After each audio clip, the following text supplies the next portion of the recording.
Is there any lawyers in the room that are going to put me in handcuffs if I define it to I think an initial coin offering, which is what it stands for, and often called a token sale. Our lawyers suggested 2 weeks before that we had to change it from ICO to token sale.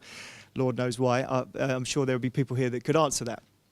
But effectively, it's a crowdfunding exercise to raise money for a venture.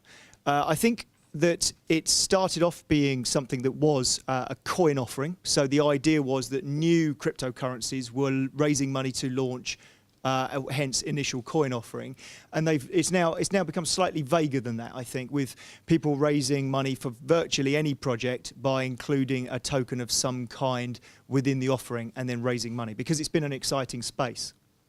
And there's a great deal of interest in the space, and there's money being made in the space, so people are piling in. But there's also a great deal of risk and some fraud.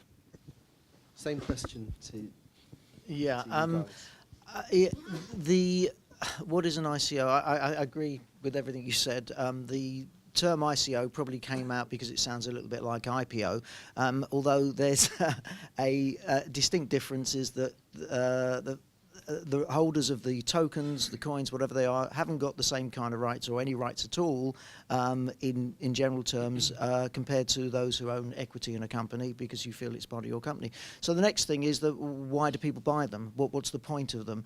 And that's the crux of it, because that's where you sort of differentiate between what is a legitimate token sale and what is just an excuse to sell some magic beans to raise some money without giving anything meaningful away to those who are buying these tokens off you.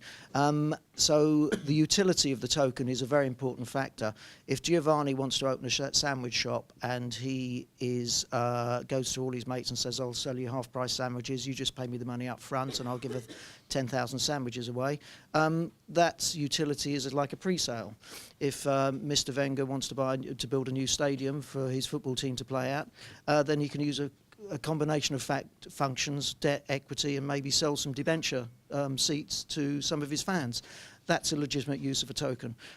There are other sort of hybrids and sort of other aspects, but the one that says, I just want to raise some money, don't want to, if I can do this without giving any equity away, then let's find a way of doing it.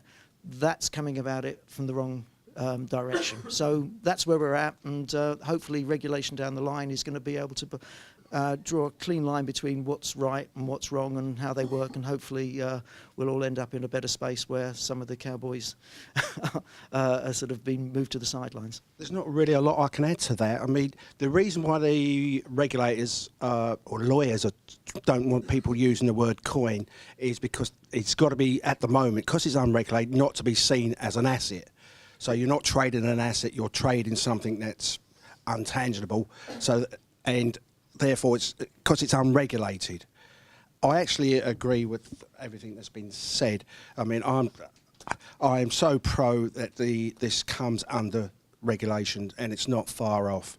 And just on this point, there's a lot of myths out there that the Chinese have banned ICOs. They haven't. They're actually just looking at it. They're suspended ICOs. I was actually talking to someone last night, really interesting guy, who's doing his own ICO in Silicon Valley. He's Chinese.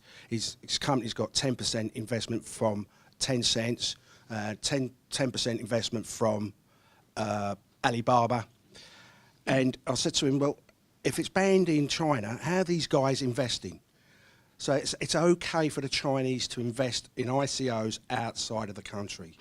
And he did tell me that the PCOB actually came and visited him about a month ago just to find out how it works and are they adhering to the SEC rules. So they will be going back, and he expects sometime just in the new year that you will see China, Korea back online again. So don't always listen to what the press tells you. I'll see if this works. Sorry, I lost my voice this morning. The only point I'd like to add is that a lot of these projects are completely open source. And when they're completely open source, it's very difficult to have any IP of any kind because these projects are infinitely copyable. So really the token is the asset of value in the project. And when companies, startups came to VCs and said, this is what we'd like to do, well, the VC said, well, there's nothing I can buy here. So they went to the community, and that's basically how it all began. And so just looking at ICOs, generally I'd say that the token is clearly the most important asset of the project. If you can take the token out of the project and the project still works, that's not something I'd be interested in investing in. It's the key component to the entire thing, and it's what builds the network effects. And this is all about network effects.